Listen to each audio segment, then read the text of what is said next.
Alors voilà, je vais faire une petite vidéo un peu spéciale, parce que ma chaîne vient de franchir le cap des 1000 abonnés. J'en suis même à 1200 abonnés. Et ça, grâce à Defecator, qui a parlé de ma chaîne sur sa dernière vidéo, que je vous encourage à aller voir. Grand merci à lui. Ça va pas changer grand chose à ma vie, mais ça fait toujours plaisir.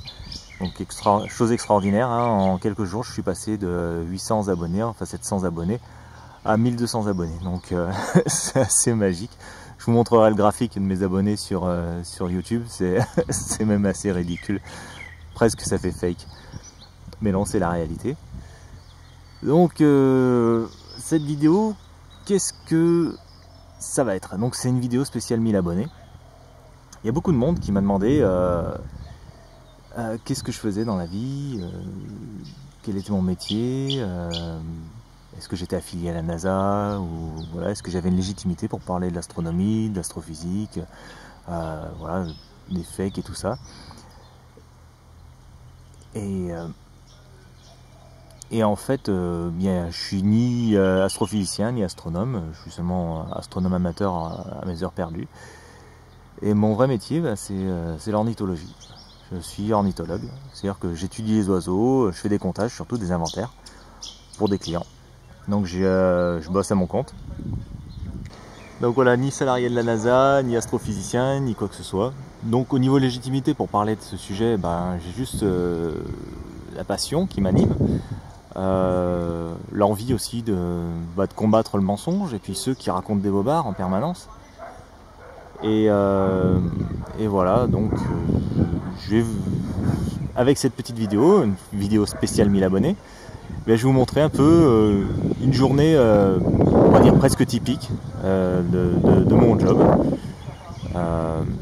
Vous allez voir, enfin ça s'est passé sur 2 jours en fait, je suis parti en mission sur 2 jours, du côté de la côte oubliée.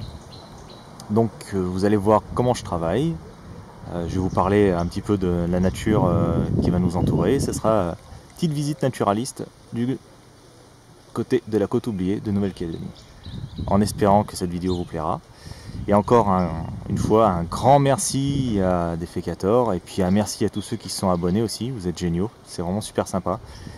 Et j'espère que ça va me motiver pour faire encore plein de vidéos. Voilà, histoire de continuer à déféquer sur les fakes, hein, avec la bande. Et ben voilà, portez-vous bien et profitez de cette vidéo, de cette balade en Nouvelle-Calédonie.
c'est un automate.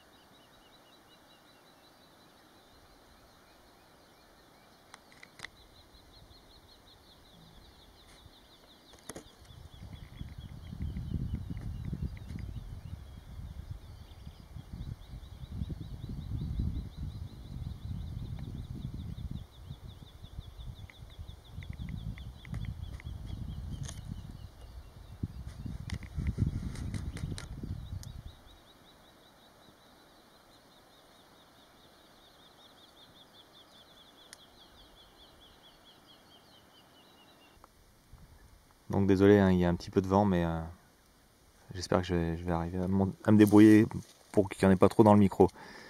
Donc nous voilà sur les reliefs où je dois faire mon étude du jour, c'est-à-dire 4 points d'écoute ce matin, 4 points d'écoute d'oiseaux. Enfin pour on dénombre le nombre d'individus et le nombre d'espèces présentes. Donc en face de nous là, on a la baie de Winnet, la baie de la Winnet, avec le village Montagna, donc c'est un village privé. Ici on a la mine Winnet, voilà. Derrière la mine Crabe. Tout là-haut c'est le mont Quoiquet. Et là c'est la piste d'aéroport, la petite piste en terre qui permet d'amener le personnel de la mine sur site. Donc le seul moyen d'accéder à cette mine, hein, ici à ce village, c'est par voie maritime ou par voie aérienne. Alors vous pouvez voir, hein, il y a de la forêt, un peu de forêt humide. La grande majorité du paysage est environné de maquis miniers. Le maquis minier, c'est une formation végétale qui est très rare.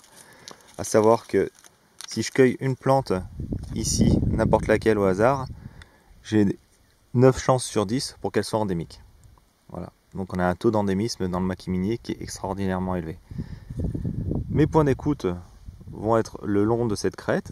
Je vais descendre dans la forêt humide qui est là-bas, remonter la crête et redescendre derrière pour arriver au sommet d'un petit mamelon où un hélicoptère va venir me chercher.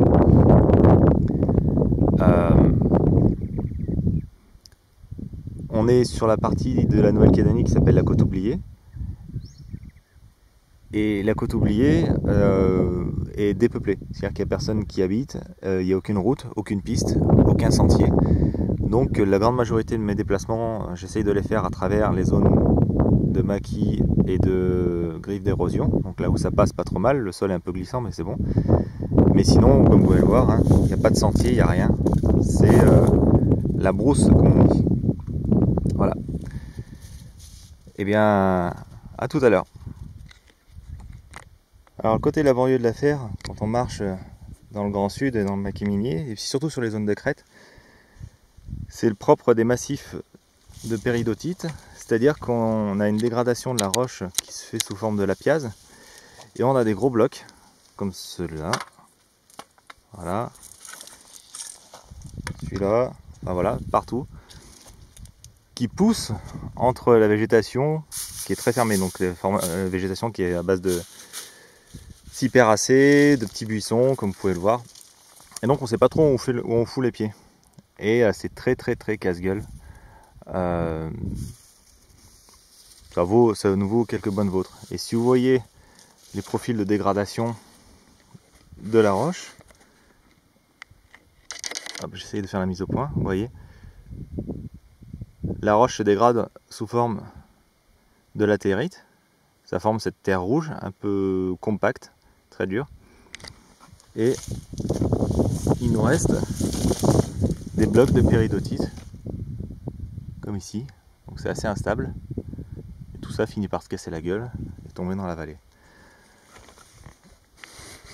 Alors il faut savoir que ces formations sont très vraisemblablement secondarisées, les formations végétales. Il semblerait qu'ici avant il y avait de la forêt humide un peu partout et que cette forêt humide a été détruite par le feu. Par l'arrivée des hommes, les premiers hommes, et puis après les Européens quand ils sont venus s'installer ici pour exploiter d'abord le bois, puis après prospecter pour les mines. Alors voilà, on est sur une des zones d'érosion. voyez qu'il n'y a rien qui repousse. Et le sol est tellement pauvre en Nouvelle-Calédonie, sur certaines zones, hein, que on trouve... Alors je vais voir si j'arrive à faire la mise au point dessus. Voilà, et j'amène un peu de lumière. On y trouve des plantes carnivores. Alors ça c'est une plante, c'est la famille, c'est les Nepenthes. Alors voilà, il y a une petite outre. Les insectes sont attirés par la présence de liquide à l'intérieur de cette outre. Ils s'approchent et finissent par tomber dans le récipient. Et le récipient est recouvert à l'intérieur d'une substance un peu cireuse, ce qui empêche les insectes de pouvoir s'accrocher et remonter le long de la paroi. Ils finissent par tomber dans le liquide qui est au fond. Le liquide est chargé en enzymes et en sucre digestif. L'insecte meurt, se noie, est digéré, et sa matière est insérée, absorbée par la plante. Voilà. Alors le petit clapet ne se referme pas du tout, hein. C'est juste le clapet sert à empêcher la pluie de tomber à l'intérieur, c'est tout. Voilà, donc c'est les Nepenthes. Voilà, et il n'y a pas que cette plante carnivore, j'essaierai de vous trouver l'autre qui est très abondante aussi.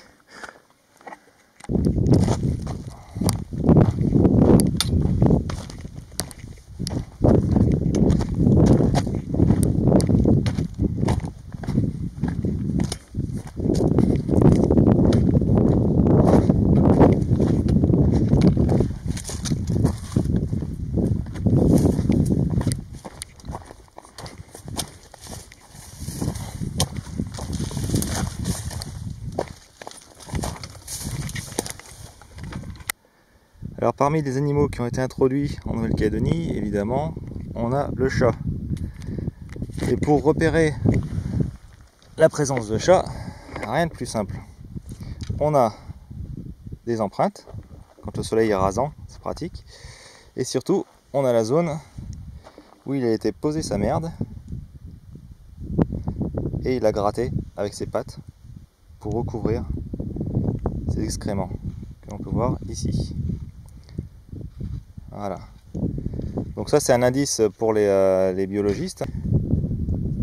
La présence de chats est assez problématique vis-à-vis de la faune endémique de Nouvelle-Calédonie. Voilà. On trouve encore une trace ici. Parce que le chat est un super prédateur. Et il va manger les oiseaux, les insectes et les reptiles présents en Nouvelle-Calédonie. Sachant que ces bestioles ont un très haut taux d'endémisme. Et ont évolué dans un milieu... dépourvues de prédateurs, de mammifères prédateurs, et donc elles ne sont pas forcément adaptées des stratégies de survie pour échapper à ces prédateurs. Donc c'est pour ça que le chat, comme le chien, comme tout animal, tout prédateur exogène, entraîne une disparition assez rapide des faunes endémiques présentes. Donc voilà, je suis arrivé sur un de mes points d'écoute, ici. Alors pourquoi je fais des points d'écoute là? Parce que il y a un projet de ligne électrique. Faut savoir que dans la vallée qui est tout là-bas au fond, la vallée de la Ouiné, il va très certainement y avoir un nouveau barrage. Il faut acheminer l'électricité qui sera produite derrière cette colline par une centrale hydroélectrique. Donc il y aura une conduite forcée qui va amener l'eau sous pression jusqu'ici. Et l'électricité doit être acheminée jusqu'à aux gens qui en ont besoin évidemment. Donc il y a le tracé de la ligne électrique qui est prévu. Et donc moi je dois réaliser des points d'écoute tout le long du tracé. À savoir là où il y a les pylônes, parce que c'est là où la végétation va être coupée, rasée. C'est là où il y aura des engins. Donc je dois me rendre sur cette petite colline. Voilà, et mon hélicoptère passera me prendre à 10 h. Voilà. Donc les points d'écoute c'est 10 minutes et pendant 10 minutes on fait silence, on écoute et on note toutes les espèces présentes. Voilà, donc là vous voyez, hein, là encore la Ouiné. Il y a un voilier qui est au mouillage ici. Voilà, comme vous pouvez l'observer, hein, on a une vue sur la mer. Alors, je vais un peu réduire la luminosité. Voilà. Donc tout là-bas au fond, hein, on les voit pas d'ici parce qu'on est trop loin. Donc elles sont derrière l'horizon, mais on a les îles Loyauté. Voilà. Et tout là-haut, le mont Quoiqué, où il reste des mélifages noirs, une espèce d'oiseau qui est en train de disparaître. Alors, une des particularités de la flore du maquis minier, c'est la proportion de plantes à feuillage très robuste, à feuillage très dur. Voilà. Donc comme vous pouvez voir, hein, les plantes, on a l'impression que c'est des feuilles en plastique. Hein. La grande majorité, elles ont des feuilles vraiment denses, vraiment épaisses, coriaces. Voilà, vous voyez. Voilà. Et celle-ci retourne carrément donc le limbe de sa feuille, de manière à exposer un minimum de surface au soleil. Et donc cette particularité sert, ouais, toutes les plantes hein, ont ce type de feuillage hein, très dur, très dense, très épais. On ne retrouve pas ce genre de feuillage en France, si ce n'est sur le maquis corse ou le maquis du sud de la France avec le chêne vert qui a des feuilles très sèches, très dures. Et donc c'est des feuilles qui sont faites pour limiter l'évapotranspiration. C'est-à-dire que la surface est très lisse, donc elle renvoie une partie des rayonnements solaires. La partie du dessous est recouverte de poils, donc c'est très duveteux, on ne peut pas le voir avec l'appareil photo. Et donc elles maintiennent l'eau à l'intérieur de la matière de la feuille. L'eau reste. Et les poils qui sont dessous servent à condenser l'humidité matinale qui se forme, ou l'humidité nocturne. Donc l'humidité va venir ici et va s'écouler le long de la plante et va irriguer le sol au pied de la plante. Donc vous voyez, hein, toutes les plantes, j'aurais voulu vous en montrer une autre qui est assez sympa. Ah ouais, elle est là. Alors ouais, quand je vous dis qu'il faut se méfier quand on marche sur ces... Voilà, on en a une autre ici aussi, là, qui est vraiment chouette. Vous voyez la couleur que ça prend. Alors les feuilles, hein, c'est hyper dur. Je sais pas, vous pouvez pas vous en rendre compte, mais voilà. Et là, c'est vraiment, c'est de l'endémisme pur et dur. Hein. C'est 90% d'endémisme ici. C'est pas pour rien que la Nouvelle-Calédonie est considérée comme un des hotspots de la biodiversité à travers la planète, après Madagascar. Voilà. Concernant les oiseaux que j'ai entendus sur ce point, donc nous avons l'autour à ventre blanc qui est un oiseau endémique, le notou qui est un oiseau endémique aussi, on a le langrayen à ventre blanc, on a le siffleur calédonien, oiseau endémique, la salangane à croupion blanc, le misomel calédonien qui est un oiseau endémique, le mélifage barré qui est un oiseau endémique et le polochion moine qui est un oiseau endémique. Donc si on prend toutes les espèces que j'ai contactées ici, seules deux, donc le langrayen à ventre blanc et la salangane, ne sont pas endémiques. Les autres le sont. Donc même au niveau de la vie faune, on se retrouve avec un peuplement qui est exceptionnel. Voilà ce que je voulais éviter à tout prix. Je me retrouve coincé par une barre rocheuse. Donc je vais devoir faire le tour et descendre de l'autre côté. Et traverser la zone de forêt humide. Ça va être super marrant. Bon bah à tout à l'heure. Voilà, c'est fait. Bah c'était pas de la tarte. Hein? Maintenant, la suite. Alors voilà, je suis en lisière de la forêt humide. Et comme vous pouvez voir, ça va pas être encore non plus hyper facile là-dedans. L'avantage de la forêt humide, c'est qu'on peut se tenir aux branches. Voilà. Bon bah purée, j'ai encore du chemin à faire. Hein.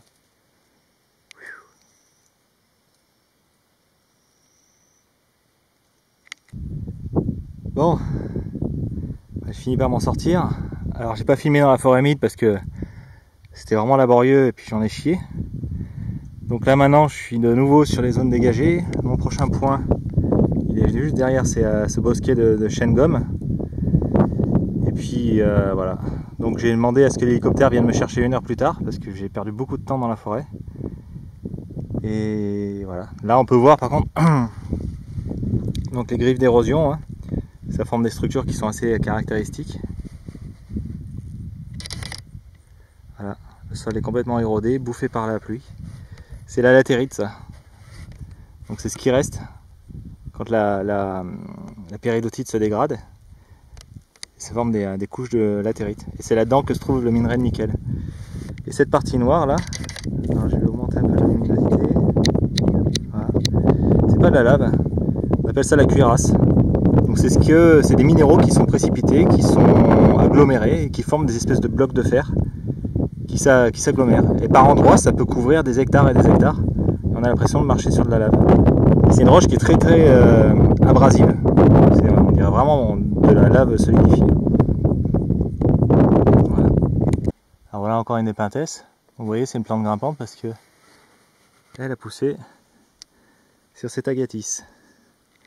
Alors les agathis, chose assez marrante, sont des conifères.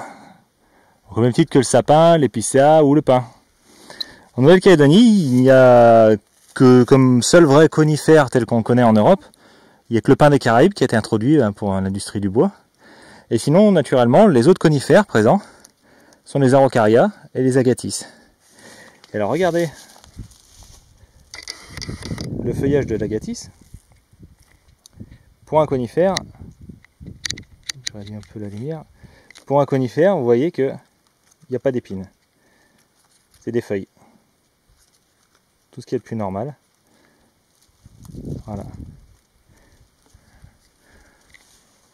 Donc voilà. Ici on appelle ça le kaori de montagne. Et de son vrai nom c'est Agathis ovata. Et là on peut voir qu'il y a des petits qui sont en train de pousser. Des rejets. Des rejets ou des graines. Hein. Voilà. Alors je vous avoue sincèrement que j'ai rarement vu des cônes sur ces arbres. C'est des arbres qui, voilà, vous voyez, hein, ils subissent le milieu, hein, ils sont esquintés de partout. Le sol, regardez autour hein, dans quoi ils poussent. Mais c'est des arbres qui poussent très lentement, qui sont très vieux, quoi. Et on est toujours un petit peu humble devant ces plantes qui s'accrochent malgré tout à pousser dans un environnement aussi hostile. Parce qu'il faut savoir que s'il n'y a pas d'humains qui se sont installés ici, c'est parce que le sol est impropre aux cultures. C'est-à-dire qu'on ne peut rien faire pousser de connu, quoi. D'ailleurs, c'est pour ça qu'il y a peu de plantes envahissantes qui arrivent à rentrer dans ce type de milieu. C'est parce que le sol est tellement chargé en métaux qu'on ne peut rien faire pousser de ce qui pousse dans les milieux plus neutres, plus classiques. Les sols ultra basiques ici. Vous voyez, il y a encore une épintesse ici. Une plante carnivore. Il y en a une derrière. Et voilà.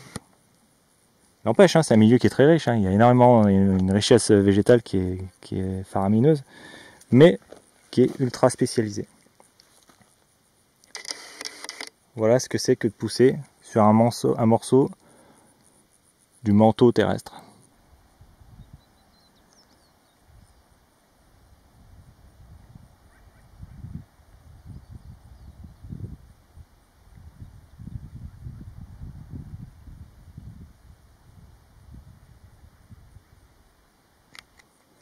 Alors, des fois on a un petit peu de chance, comme vous voyez ici, là, tout ça là, ça c'est un sentier qui a été tracé par les cerfs. Donc en Nouvelle-Calédonie ont été introduits le cerf rusa, un cerf qui vient des îles de Java et du Timor, et qui est en voie d'extinction dans son pays naturel. Et ici c'est une peste animale puisqu'il se reproduit à mort et donc il envahit le milieu naturel. Donc dans le Grand Sud, dans le maquis minier, ça va, on n'est pas trop enquiquiné puisque le cerf ne trouve pas beaucoup à manger. Le milieu est très pauvre en eau aussi, donc bon, pour lui c'est pas l'idéal. Mais malgré tout, il y en a quelques-uns et donc il nous trace des pistes comme ça de descente. Donc on voit que le sol est patiné, hein. Il y a une espèce de patine qui s'est créée sur la latérite. Donc ça permet de marcher un peu plus simplement. Mais dès qu'on se retrouve dans la végétation, bon bah on perd très vite le sentier. Donc voilà, il me reste plus qu'un point à faire. Voilà, là-bas c'est toujours le village de Winné, avec l'aéroport, enfin l'aérodrome, la mine de crabe, la mine de Winné et une ancienne mine ici. Voilà. Et le Kwakwe, tout là-haut. Ou non, qu'est-ce que je dis comme bêtise? Non, le Kwakwe il est là, dans les nuages. Donc vous voyez quand ils exploitent la mine, alors je vais zoomer un peu. ils exploitent la latérite. Donc bon, désolé, mon doigt est flou. Ils exploitent la latérite et quand ils arrivent sur la roche-mère, hein, donc la péridotite, bah ça ils la laissent. Donc ça, il reste des chicots comme ça de roche-mère. Ils appellent ça le bedrock qui reste. Mais sinon, la partie exploitée pour le nickel, c'est la latérite, donc la terre rouge qui est extraite et c'est là-dedans que se trouve le minerai de nickel.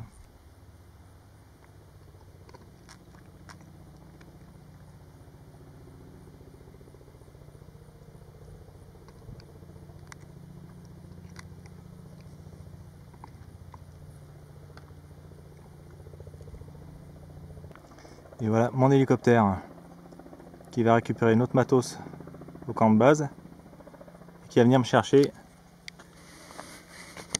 ici. Quand je vous disais, regardez où est-ce que cette plante a poussé.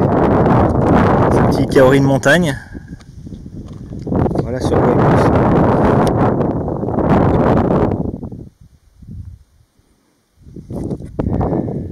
La vie s'accroche à la moindre faille, à la moindre parcelle de sol qui peut être potentiellement nourrissant. Et regardez, hein, la latérite, c'est vraiment pauvre. Hein. Il n'y a rien à manger dedans et pourtant ça pousse. Voilà mon taxi.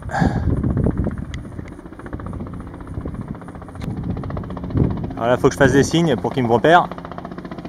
J'ai une chasuble jaune fluo.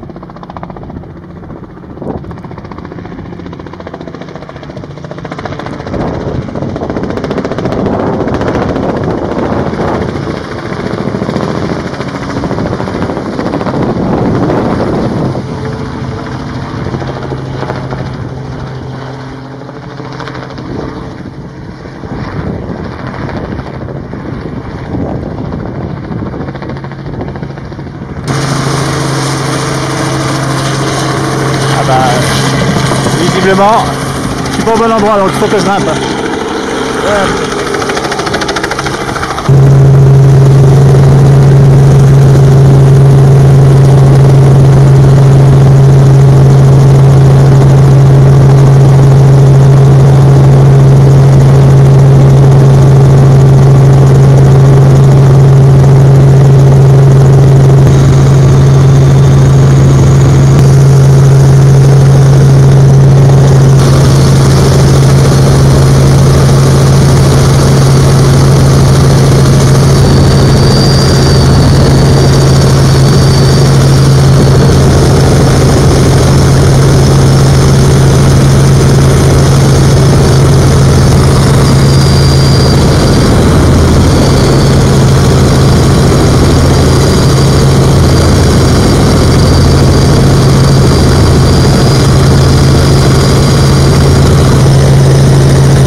quoi consiste une grande partie de mes travaux.